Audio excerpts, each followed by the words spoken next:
Hello friends, I am Arpit and I am here with today's analysis. Today is 10th of January and we are going to deal with three very important topics which are in news. 2023, the warmest year on record. Well, the previous warmest year on record was 2016, but 2023 records 0.17 degrees Celsius more than the temperatures recorded in 2016. Two reasons have been identified. First is increasing concentrations of greenhouse gases. Sources are many: vehicles, industrial pollution, or even agricultural sector. Gases like methane and carbon dioxide are emitted from agriculture sector also. The second reason is El Nino, where warming happens off the western coast of South American continent. Now, El Nino started during the midst of 2023. Till July, the onset was not there. After July, only onset happened. But 2024, we are entering with an El Nino already into picture. So 2024, the temperatures can be even higher. So that is the prediction for this year. Next is pollution in cities of India lagging. Now, there's a target set for reducing pollutants like PM 2.5 and PM 10 in 131 cities of India. This target was set in 2019 with the aim of reduction of 20 to 30% of concentrations of PM 2.5 and PM 10 in these cities by 2024. In 2022, the target was revised to reduce 40% concentration of PM 2.5 and PM 10 in these cities by 2026. And this reduction of 40% has to be done by 2017 levels. Now various cities like Varanasi have surpassed the target. Reduction of 72% of PM 2.5 and 68% of PM 10 has been witnessed over there. Cities like Delhi have reduced the concentrations, but yes, they have not met the target. Only 5.9% reduction is there in Delhi. Whereas cities like Mumbai, the pollutants have increased by around 40%. So there's an increase of PM 2.5% by 40% in Mumbai. So this is basically the finding of this. Although the time is left, 2026 is far away, but yes, the path, the progress is slow. Next is the Square Kilometer Array Project. India has vowed that it is going to join this Square Kilometers Array Project and contribute 1250 crore rupees for its construction phase. The Square Kilometer Array Project is the world's largest radio telescope being constructed in South Africa and Australia. It is going to be 5 to 60 times more than the existing, I would say, radio telescopes capacities which are already installed on Earth. Does India have its own radio telescope? Yes, we have installed a radio telescope in Nainital, Pune. But yes, this is going to be more intense, more big. So, we'll get crucial information about the atmosphere, or I would say the universe, from this particular telescope. So let's get started with these three topics. 2023, the warmest year on record. Now, it was the warmest year since records began in 1850. We started keeping the records since this year, beating the previous record of 2016 according to Europe's Copernicus Climate Change Service. Now, this is known as C3S, Copernicus Climate Change Service. The World Meteorological Organization, which is considered to be the, I would say, nodal agency for tracking things with respect to climate change, in November last year, that is 2023, said that 2023 is set to be the warmest year. November and December are left, but yes, we've already surpassed, the 2016 levels. So it is probably going to be the warmest year. So it has also been kind of testified by WMO, but that testification was done in November, so we cannot 100% claim. But yes, Copernicus Climate Change Service has released the average temperatures of the entire year 2023, and they happen to be higher than the findings or the average temperatures of 2016. How much higher? 0.17 degrees Celsius higher. It was 2023 was 1.48 degrees Celsius warmer than the average of 1850 to 1900. Now these 50 years, they are considered as pre-industrial era.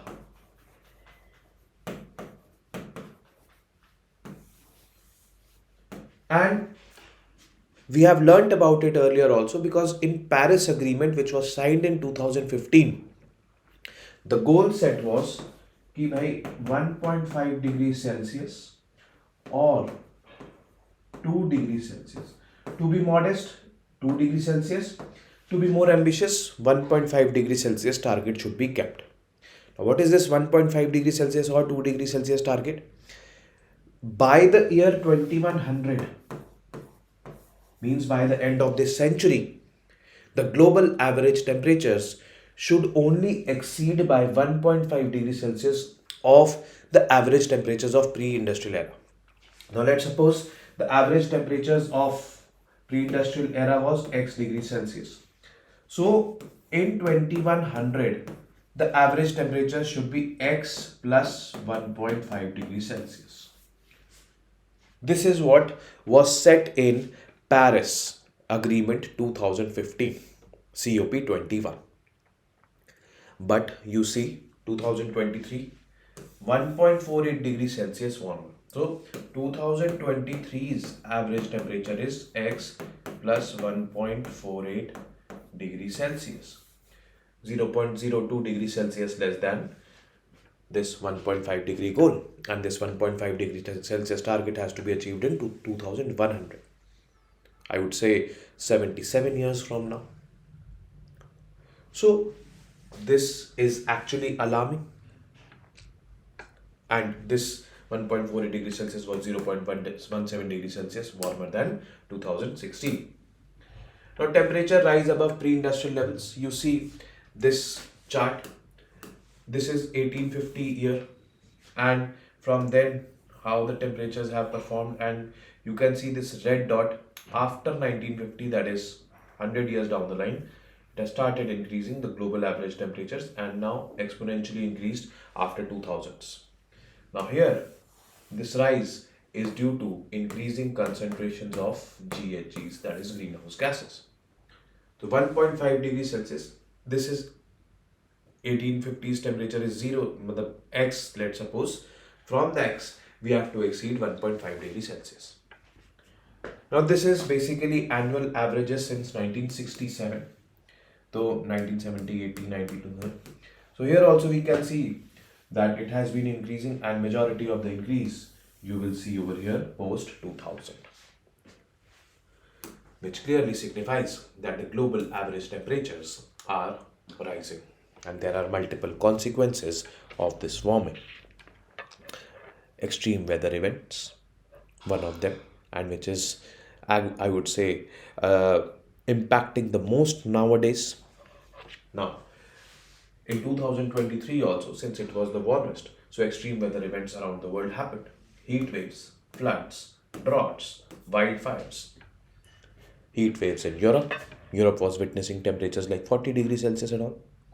Heat waves in India, heat waves in overall Asia, I would say. Africa, everywhere heat waves were there. Floods. Now, yesterday's topic only when we covered about floods in Europe happening. Droughts were there, increasing number of droughts were there in African continent, Asian continent also, like China was also witnessing droughts. Wildfires. Wildfires, like Canada had its most destructive wildfire season, May to September, on record, with more than 45 million acres burned. And this is not a small amount. Now this much vegetation lost, wildlife might be burnt out.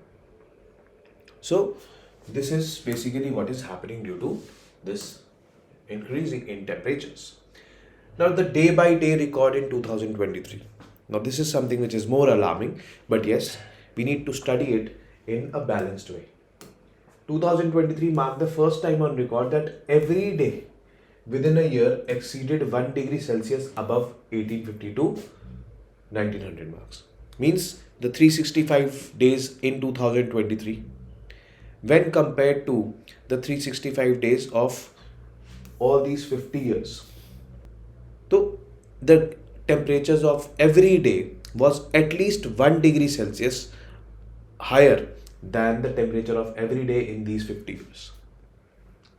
About 50% of the days were more than 1.5 degrees Celsius warmer. And 2 days in November were for the first time more than 2 degrees Celsius warmer. So this is actually alarming. At least 1 degree Celsius warmer was every day in 2023 as compared to 1850 to 1900. 50% of the days means around, I would say, 180 days. They were 1.5 degrees Celsius warmer, more than 1.5 degrees Celsius warmer. And 2 days in November, more than 2 degrees Celsius warmer. Now, does this mean that 1.5 degrees Celsius goal is breached? This 1.5 degrees Celsius goal, Paris, that we had, 2015, x plus 1.5 degrees Celsius. X is basically the average temperatures of 1850 to 1900, these 50 years. Now, does this mean, because these finding, does this mean that this goal was breached? Actually, this does not mean that the planet has breached the 1.5 degrees Celsius and 2 degrees Celsius thresholds. Those thresholds refer to long-term warming. Long-term warming means over a period of 20-30 years. On average, must not exceed 1.5 degree or 2 degrees Celsius targets. Now, why so hot? There are two reasons. First is increase in concentration of greenhouse gases.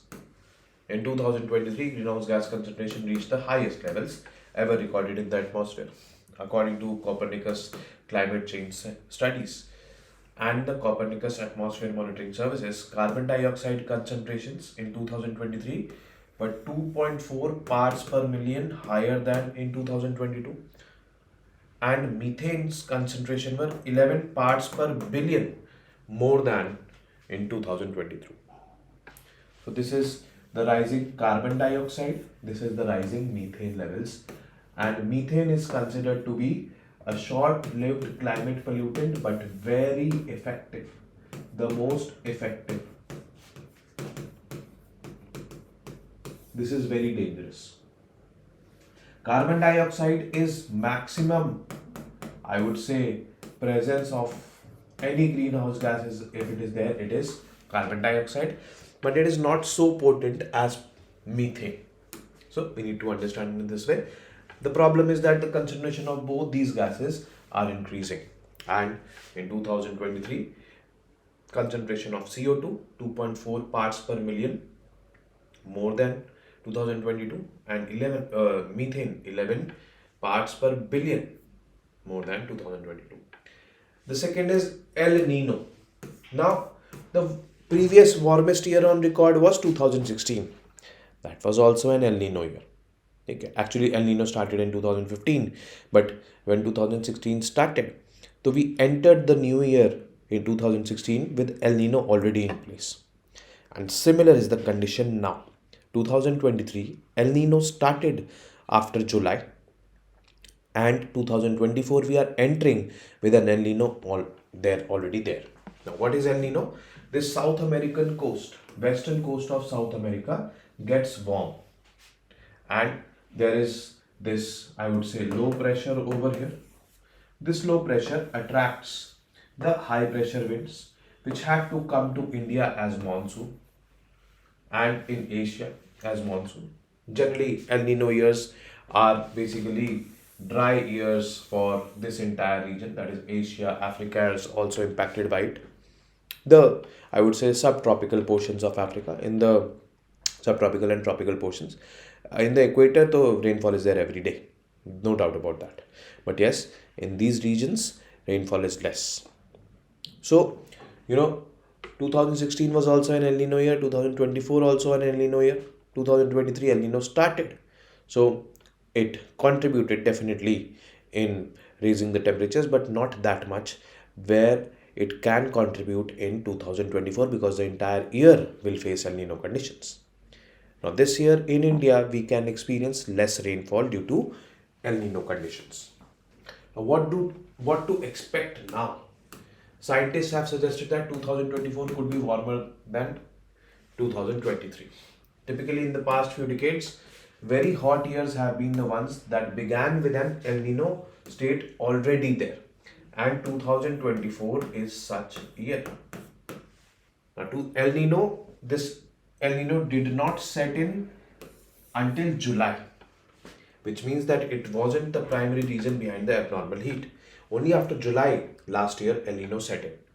But 2024, we are already starting with an El Nino in place, El Nino into picture. So entire year we will witness El Nino like conditions, and we can see already, less snowfall in India right now. Yesterday I was seeing on social media, images of Gulmarg or Kashmir being circulated, and a comparison between January 2023 and January 2024. January 2024 was dry, whereas January 23 was snow covered. So all these things are happening.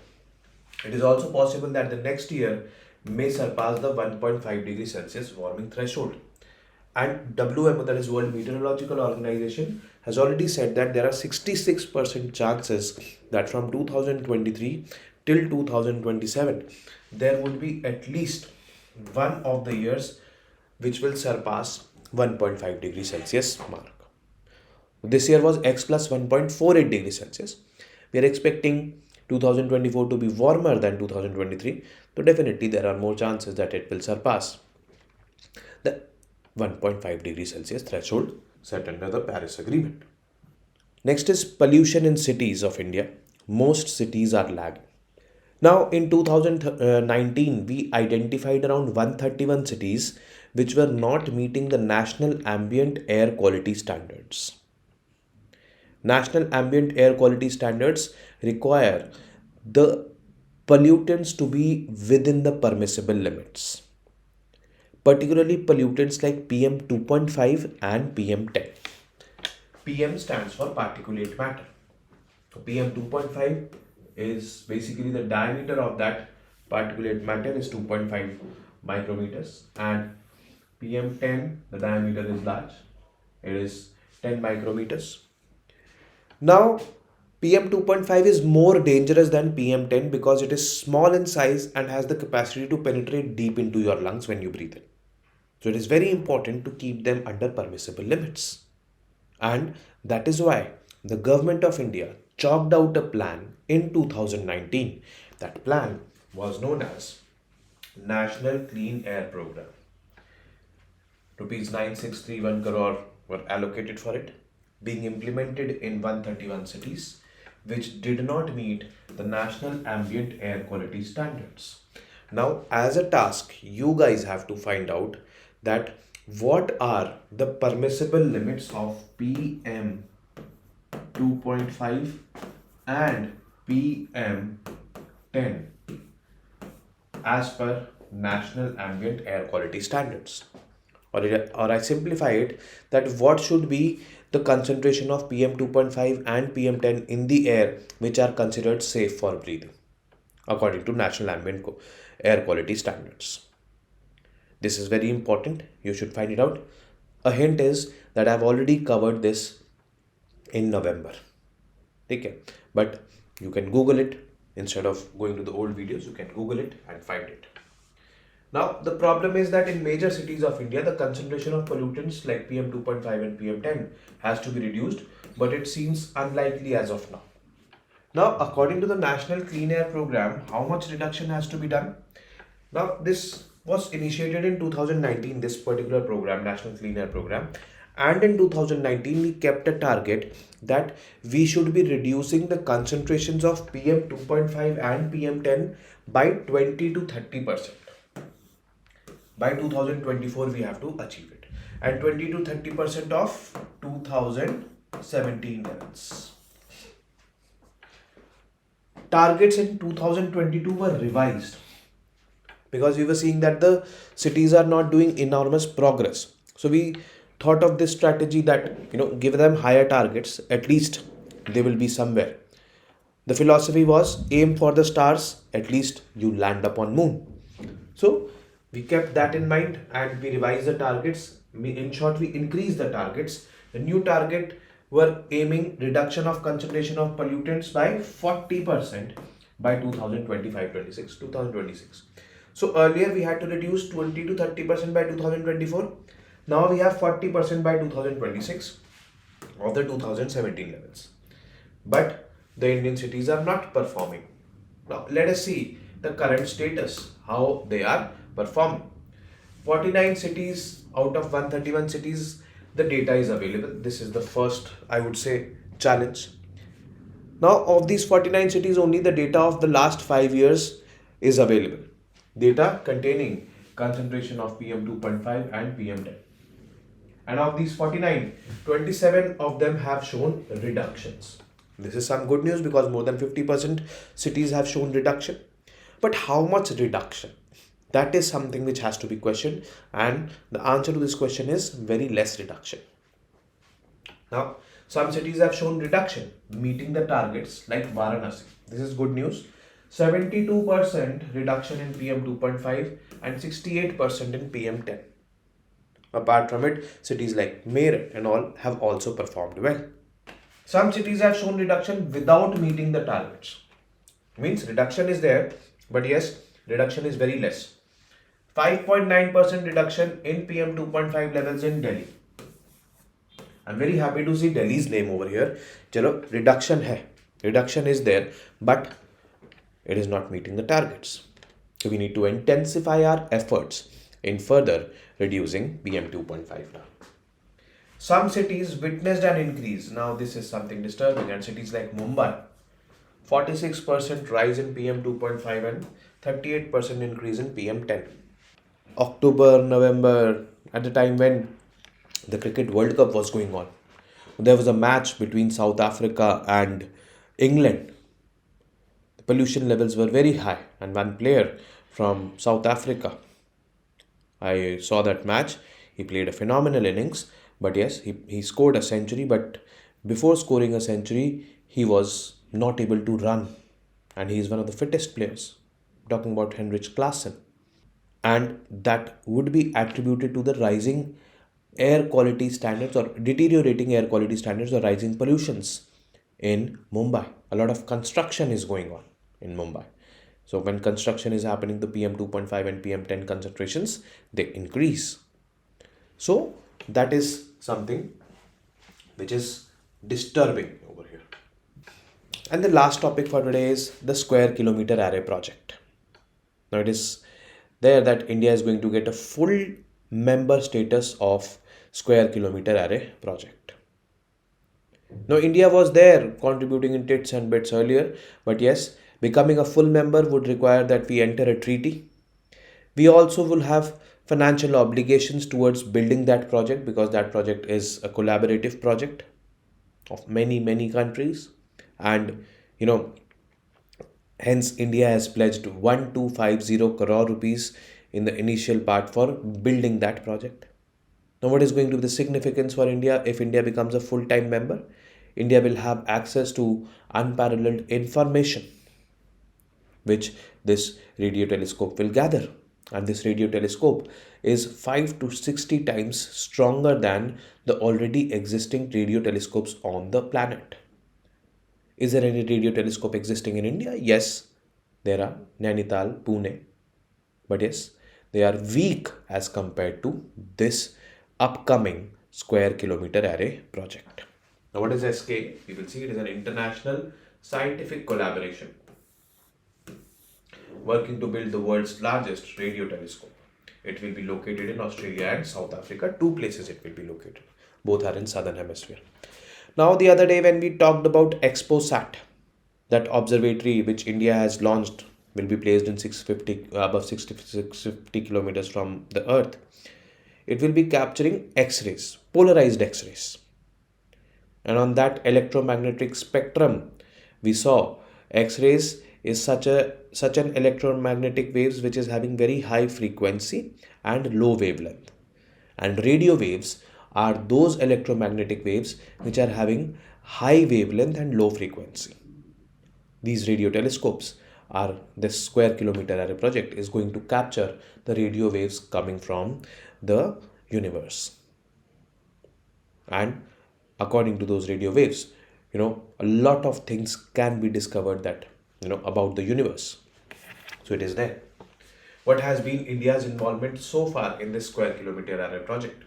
India has already been contributing to the project for the past several years, but the full member status, which offers a greater scientific opportunities to use the upcoming facility, means we can gather data and all, and we will be given, every full-time member will be given or will be allotted certain time, that for this time you have access to this observatory or this project, you can collect data.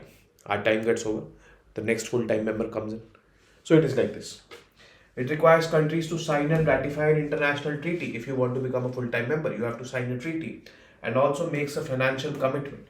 Now, if you sign an international treaty and if you violate the terms and conditions of that treaty, that you will be punishable as a country. So that is legally binding. India has approved 1250 crore rupees for the project, which includes funding contribution for the construction phase of this square kilometer array project. Now, it is not the first global science project in which India is participating. There have been other projects also where India has participated, like this gravitational wave detector to join the International LIGO, Laser Interferometer Gravitational Wave Observatory Network. We've joined this. Then it is a full member of ITER project, which is working to harness energy from nuclear fusion reactions. India also has a strong participation in the Large Hadron Collider, LHC, the world's largest and most powerful particle accelerator, that is running some of the most exciting experiments in particle physics. So these three major, I would say, global scientific projects and mega projects India is part of. Now about this square kilometer array project. So as the name suggests, the entire telescope will be in 1 square kilometer area. 1 square kilometer is 1 kilometer you go here, 1 kilometer you go here, 1 kilometer you go here, and 1 kilometer you go here. Out of it, some portions will be in South Africa, some portions will be in Australia. Multiple radio antennas, which you might have seen your dish TVs and all. So radio antennas, multiple will be there. They will be arranged in an array so that they behave like one major or mega antenna. That is basically the idea behind that. So square kilometer array will not be a single large telescope, a collection of thousands of dish antennas operating as a single unit.